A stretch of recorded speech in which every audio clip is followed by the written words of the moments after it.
Thank you. Can you remember where you were 20 years ago? Very strangely, I can, because always the first Tuesday in November is the US election. And on the Thursday, I was the US editor at The Economist. And back in 2000, we were gathered there, staring at three covers in front of us as Thursday evening wore on. And one said, "Congratulations to George W. Bush." The next one said, "Welcome to President Al Gore." And the last said, "We don't know, Florida's still counting." And we waited and waited, and eventually we pushed the button on the Florida "We're still waiting" cover. And as we did so, we thought, this is wrong. What's going to happen is that America, which is the most dynamic, sort of brilliant country on the planet, will rapidly decide who is their president. And what will come of it is that our cover will look old and dated on the newsstands. But there we were again a week later, another Thursday waiting up. And again, we had to push the button on "don't know," and the next Thursday, and the next Thursday, and so on until mid-December, where finally the Supreme Court came out and said that George W. Bush had become president of America. And back then we all said, this will never happen again. We will never live through this strange process of hanging chads and all these strange things and waiting for court decisions. Well, here we are again. For what it's worth, my guess is that Joe Biden will indeed, in the end up winning this race, but only after some degree of court challenges. And it's really been a terrible year for America and American government in particular. You had COVID, where America has bust through 700 cases for every million inhabitants. Very few people have hit that level. They had 100,000 cases yesterday. They've lost more people than in all the wars since the Second World War already. You've had the George Floyd protests and what happened to him and the challenge of racist policing. And now you have this mess of an election.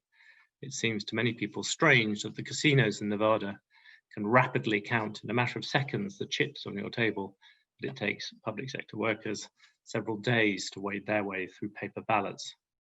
It's a strange world. And many of you will say, okay, America's had its problems, but there is an obvious reason for them. And if I'm right about who's won the election, he is about to disappear. Well, my answer to that is that's not right. Donald Trump has made a whole series of mistakes, but if you look at the things I just said, he's not necessarily the cause of them. Donald Trump, by all means, did not do a good job with COVID. He was late onto it. He offered erratic advice, but all the same, the root cause of this is America has a public health system that is aimed at the old and the rich and not the poor, and any pandemic was bound to expose that weakness. Or look at racist policing. Maybe Donald Trump hasn't helped there, but I covered the Rodney King riots in Los Angeles 30 years ago. Racist policing was not invented by Donald Trump. Or look at the mess to do with partisan politics and the rancor in Washington. Well, behind me, there's a book called The Second Civil War, How Extreme Partisanship Has Paralyzed Washington. That was published back in 2007 when Donald Trump was just a reality TV show. Trump is a symptom of the West's problems, not the cause. And I would say exactly the same about Britain. We too, sadly, are one of the few countries that have pushed through that level of 700 deaths for every million inhabitants. And a lot of this is to blame on Boris Johnson. He, again, like Trump, was late into it. He too has selected a cabinet based on personal loyalty rather than competence. Why, for instance, did he not call on Jeremy Hunt, who knew a few things about health? So there are many things you can leave at Boris Johnson's door, but all the same, many of the biggest decisions were taken by the Health Service and Public Health England. It was them who made the crucial decision to forbid testing happening or only allow testing at public laboratories, not allowing private laboratories like countries like Germany did. The NHS has many brave people in it, but it's still an organization of 1 million people, the biggest organization in the whole of Europe. And altogether, our government has not handled this crisis well. So our argument is that something more profound is happening here. Something bigger has happened in 2020. Our book is called The Wake Up Call, and it makes the point that if the West has to open its eyes to what exactly has happened, I think the key point is that government matters much more than we thought it did. In this particular case, crisis, COVID, it has been the difference between living and dying. Earlier, I've already said, Britain and America, we've gone over 700 deaths for every million people. You look at other countries, they've done much better. Germany is around 130. That's 6 times better. You go out to East Asia, though, and you see really dramatic differences. Places like Japan, South Korea, Singapore, Taiwan, they're around the 30, 40, 50 deaths per million. They're 20 times better than us at doing it. Taiwan has not had a single virus case for 200 days. On one day recently, beginning of October, the Trump White House alone had more COVID cases than some Asian countries did. Now, my point is that these are staggering differences.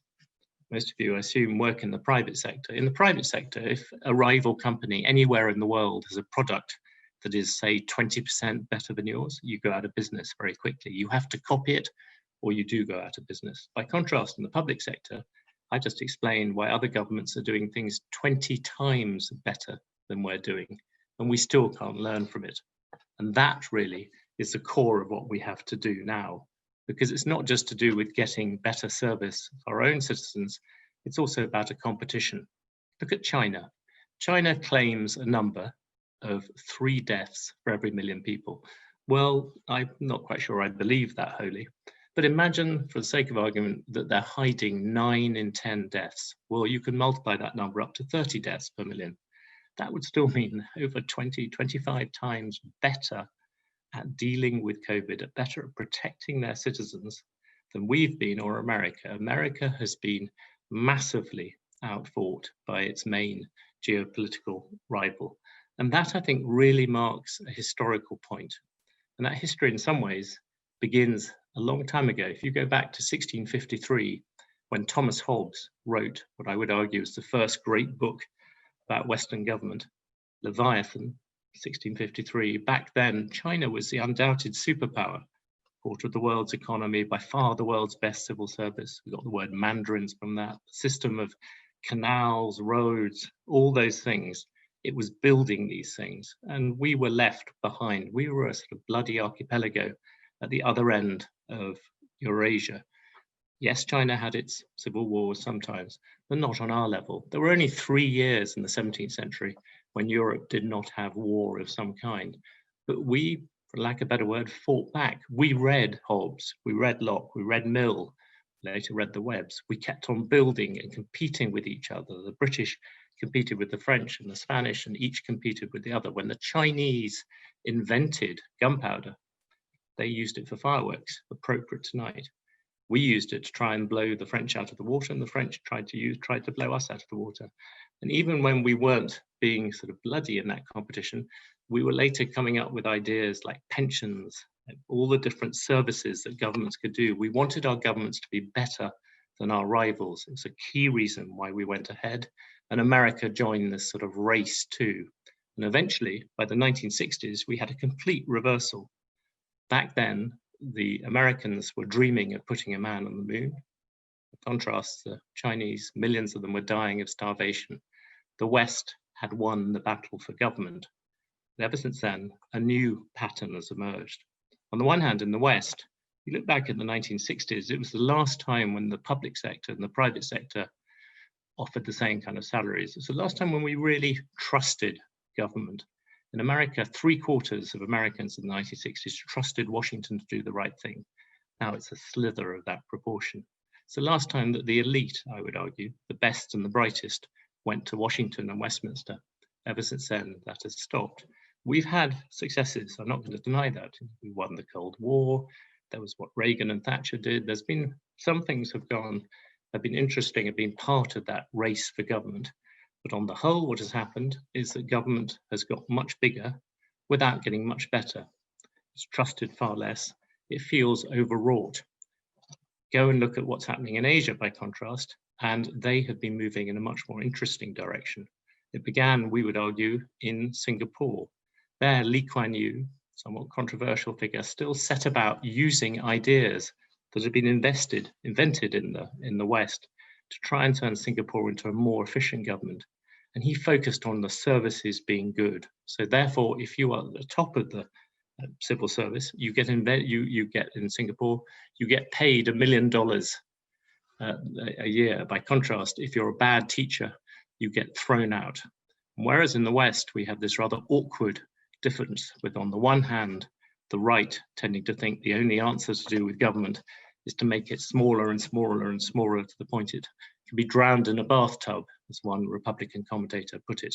In America, on the other side, the left is unwilling to reform the public sector because of its ties with the public sector unions. Places in Asia, they have seen what Lee Kuan Yew did and they've copied it. This is the system that South Korea, it's the system that Taiwan, all these people, and now China are beginning to copy it. And you can see it in the rankings. You can see it when you look at who comes top of the various rankings that show who has the best schools in the world, the longest life expectancy, most efficient health services, the newest infrastructure, the smartest airports. They're all coming from one particular area of the world, and it is not us. So I would submit that what has happened with COVID is not a fluke. It's a bit like an examination. COVID was like this test suddenly given to governments across the world. And like most surprise tests, in some cases, some people managed to sort of do well. You look at Greece, unexpectedly, very successful, probably because they had a very good prime minister. By contrast, on the whole, though, most of the people you would expect to do well when it came to a governmental challenge, they're the ones who did do well. They're the ones in Asia, and the ones who have not paid any attention to government, like us, are the ones which have got left behind. So what do we do about this? I think it is incredibly important. When people look back at this year, they will not care that much about this election. They will not, forgive me, care that much about Brexit if they think that Asia this is the year when Asia went past the West. That they will think is the most important thing about 2020. And that will only happen if we don't wake up. So what should we do? Let's get rid of a couple of bad ideas about how we could wake up. One is simply to get more autocratic. You can see why people jump to this conclusion. They look at the way that the world's most famous autocracy, China, has done much better than the world's most famous democracy, the United States, and they assume that autocracy is part of the answer. It isn't. Most autocracies have done very badly at this. Look at Russia. You wouldn't have wanted to be there during COVID. You wouldn't have wanted to be in Iran either, and you certainly wouldn't have wanted to be in North Korea. By contrast, it's places like East Asian democracies I mentioned, it's places like New Zealand, it's places like Germany and Australia that you would want to be when this happened. And really, we must get out of our heads that it's just an answer about doing it in a stricter way. Look at Seoul, the capital of South Korea, look at London, and look at New York. They're three huge cities. Seoul is actually a little bit bigger than London or New York. Look at the casualties from COVID. In London, it's 6,000. In America, New York, it's 25,000. In Seoul, it's 50 to 60 people. And Seoul is not a uniform place. It is the home of Parasite that won the Oscar this year. It's the home of many of the world's biggest nightclubs. It's the home of K-pop. It's a big sprawling city with subways, with the whole caboodle of modern citydom. They just did it by getting things like test and trace rate. So the answer is not autocracy. It's just competence, understanding it. The second false answer, I think, is just simply to make government bigger. You hear that quite a lot on the left at the moment, spend more money. Well, in some cases, that's justified, but in most it's not. If you look at the history of governments, as I said, since the 1960s, it's been a very clear path. The West has kept on making government bigger without making it better. The people on the other side, in Asia, what they've focused on doing is making governments smarter. So what are we going to do about this?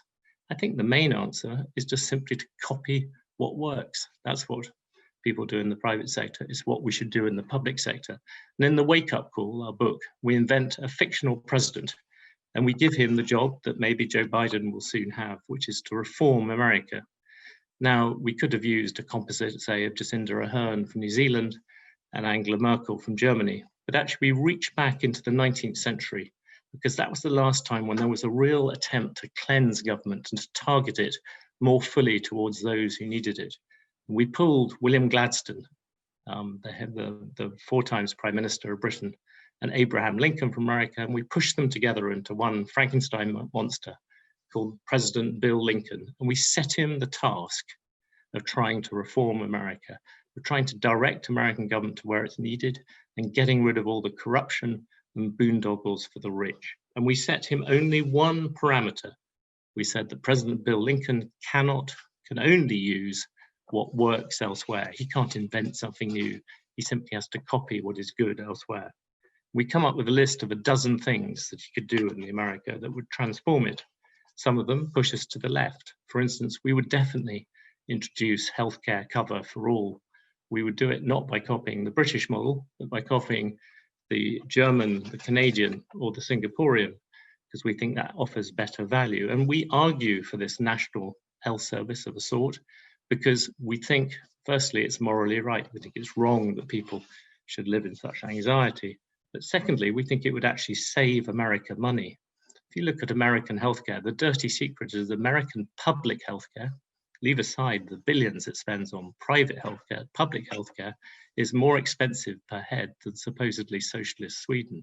It's such a muddle, it's such a mess that they spend a lot of money unnecessarily. What else would we do? President Bill Lincoln would get rid of all the tax breaks and the exemptions and all the stuff that Washington has accumulated. There is $1.6 trillion worth of exemptions in the American tax code. Get rid of it. Return the money to the poor. At the moment, 9 out of 10 Americans, ludicrously, have to employ an accountant to deal with their taxes because they're so hard to understand. Simplification was one of the original William Gladstone great aims. Another thing we recommend is give more power to the cities. That's where good government is nowadays. One of Margaret Thatcher's big mistakes was to stop the devolution of power to cities. It would redesign education. As we pointed out, Singapore is very good at getting rid of bad teachers and giving more money to good teachers. That's the same in all the countries that do well in these league tables. So we would do that to be sure, but also if you look at America's system, and yet another sign of the problems, the lack of attention to government, the school calendar is set in the agricultural era. What happens is that they have incredibly long summer holidays. And the reason for this is that the children of America supposedly have to go and help on the harvest during those long summer months, which seems strange in cities like Los Angeles and New York. Now you can read our list of suggestions and solutions for Bill Lincoln for America in our book. And we also have a list for Britain. But one thing stands out about both Britain and America, which I thought was worth mentioning. In both cases, we recommend that we think there should be some version of national service of a non-military sort. We think that young people should go and work in public service for 1 year, say before they're 25. Now that may come as a shock to many people in this audience, who I suspect most of whom have been to university and most of whom work in the private sector. But we think it is important, and you can already see people like Macron in France, you can see the South Koreans looking at it, and it's important for two reasons, this idea of public service. The first is that the public sector desperately needs talent. You only have to walk into the IT department, pretty much any government department in either Britain or America, and you discover a lot of old kit, and to be honest, a lot of old people looking after it. In America, I think there are 5 times as many people over 60 looking after IT in the federal government than there are under 30. So rejuvenate, bring in that talent. But the other reason we think is to bond together people who have been to university with those that have not. That is something, again, that national service, and again, we're saying it doesn't have to be military. That is another aim that we would hope to do this. So reforming government is possible, we argue, in the wake-up call, and it would bring a lot of good, more than just improving the public sector. That does not mean it's easy, but if you care about liberty, if you care about the freedom that has underlined our democracies, then you should take an interest, and especially here, because if you look at the history of government, then one place has been responsible for an outlandish number of the ideas that have steered the history of government throughout the world, and that is here, from Thomas Hobbes all the way through to Margaret Thatcher. And whatever you think of Brexit, whichever side of that argument you were, Britain needs to think about government once again to be in the vanguard of change again. So that's the aim of our book, to start a debate to prompt thought about that. I don't know whether in another 5 or 6 Thursday, my successors at The Economist will be sitting there waiting for someone still to become president or not. I really hope it is solved before then. But I can tell you this, that if the West is still asleep in another 20 years, then leadership will have surely passed to Asia, not here. So from that perspective, whoever wins the White House, wish him luck and hope that he is awake. Thank you very much.